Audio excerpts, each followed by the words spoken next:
Ali, alas 4 na ng madaling araw, bumangon ka na! Nakakainis naman. Huwag niyo nga istorbohin. Tutulog yung tao eh.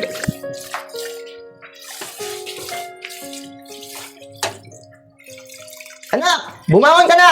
Maghanap ka na rin ng trabaho! Kayo naman! Kala niyo madali! Kuya, almusal na. Ikaw, manahimik ka nga!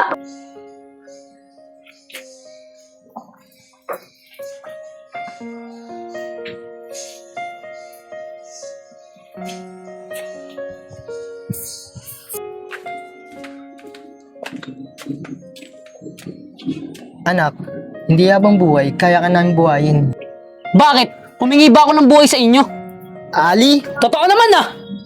Nak, huwag ka naman magsalita ng ganyan. Dami niyong sinasabi. Nakakasawa na kayo.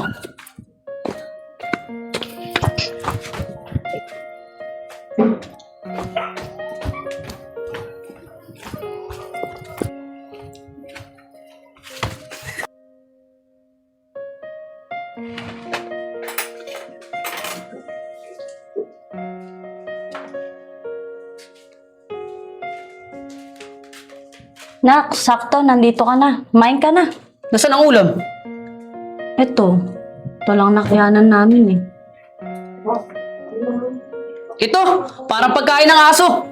anak, huwag kang ganyan sa pagkain. Kung ano nga dyan, pagtyagaan natin. Eh basta, hindi kayo na lang kumain yan. Kuya, sumusobra ka na. Bahala nga kayo dyan.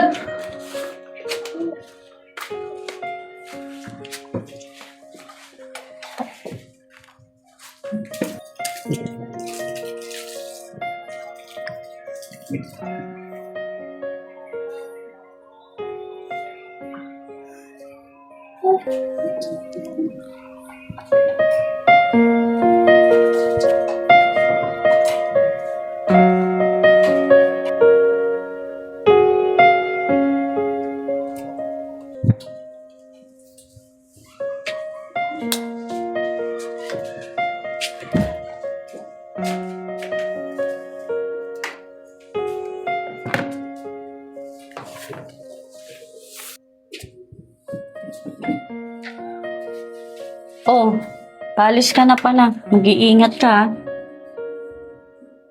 Dagdagan mo ba ako ni Ali Kahit lagi niya tayong sinasaktan sa salita. Anak pa rin natin siya.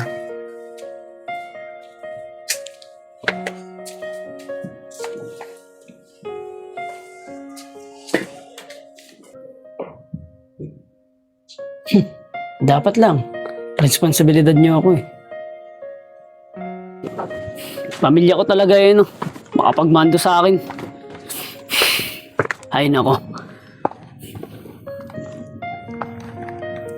Ali, tulungan mo naman ang tatay mo. Ba't ko gagawin yan? Dahil pamilya mo sila. Di ko na problema yan. Pati pa naman ikaw, Tito. Mamanduhan ako. Batang to talaga.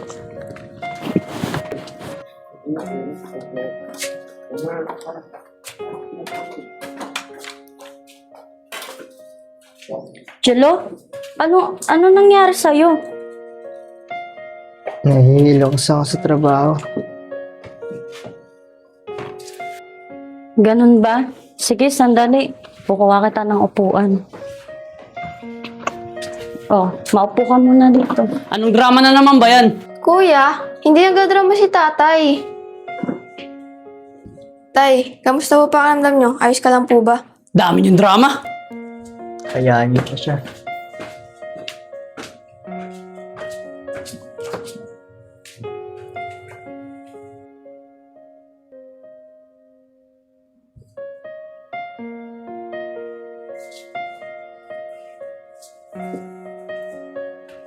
Nak, Ali, wala na tayong pera. Alam mo naman ang tatay mo, di ba? Nagkasakit. Eh ano ngayon? Anong gagawin ko? Hindi na makapagtrabaho ang tatay mo eh.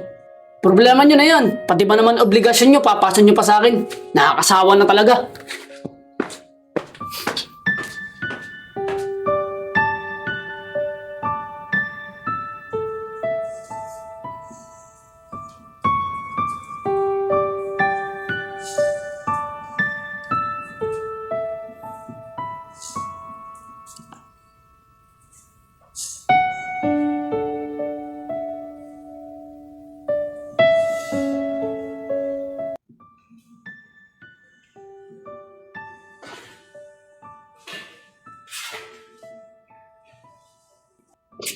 Nay, Tay, okay lang po ba kayo?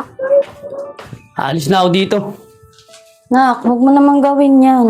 Nay, tay, sawang-sawa na ako sa buhay mahirap. Na, Tigilan niyo nga ako. Kuya, wag mo kaming iwan ni nanay at tatay.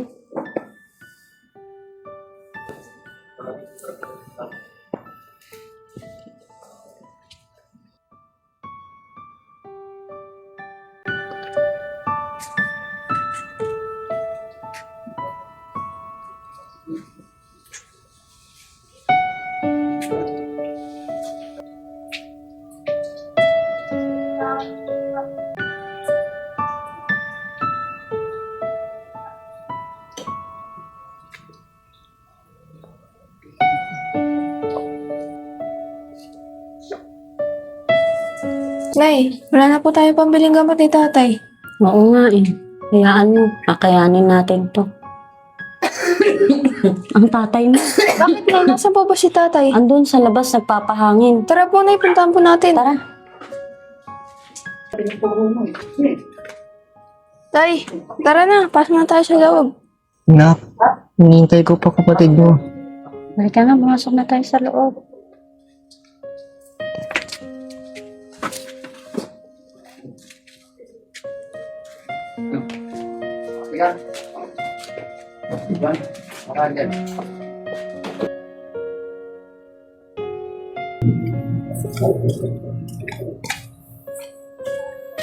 Tol, hindi na ba talaga mabago isip mo? Tol, umuwi ka na sa inyo. Wala ka namang bag sa akin eh. Tol, kaibigan mo ako, di ba? Oo, pero hindi habang buhay.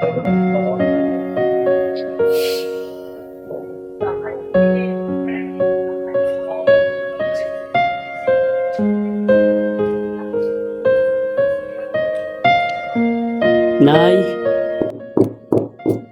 Nay. May tao ata. Anak, nagbalik ka.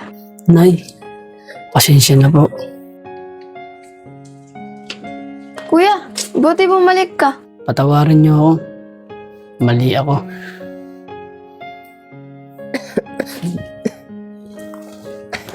Tay.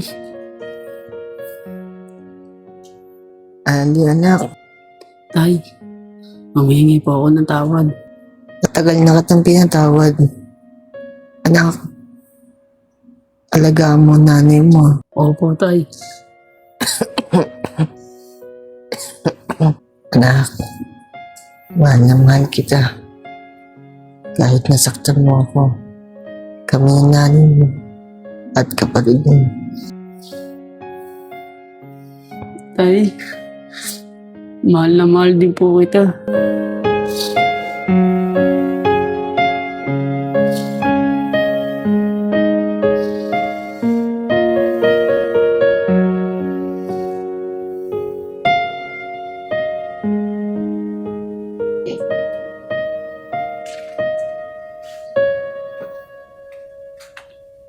Jello, minom ka muna ng tubig.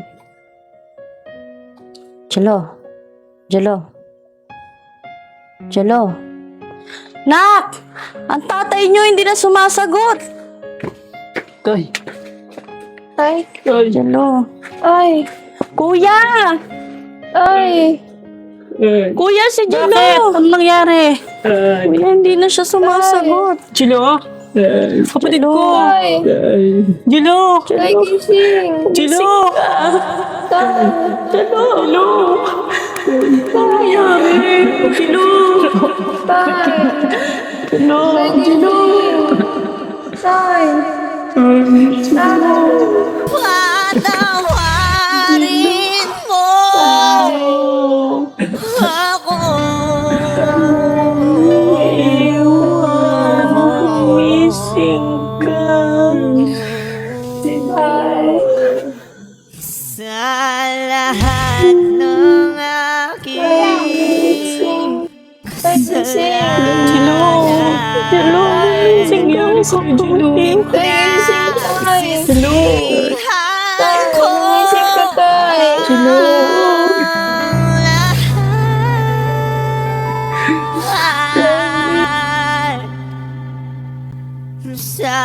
pagkakamali ko sa'yo.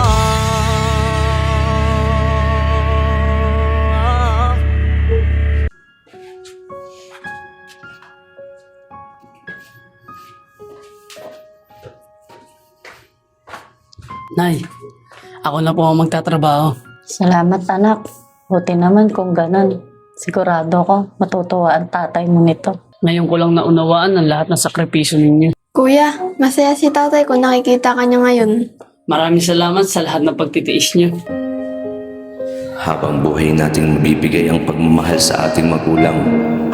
Pero hindi natin alam kung hanggang kailan natin sila makakasama. Huwag hintayin mawala sila bago magpasalamat at suklian ang kanilang sakripisyo. Ang anak na walang utang na loob ay maaaring magbago. Ngunit minsan huli na bago niya mapagtanto ang halaga ng pagmamahal at sakripisyo ng kanyang mga magulang.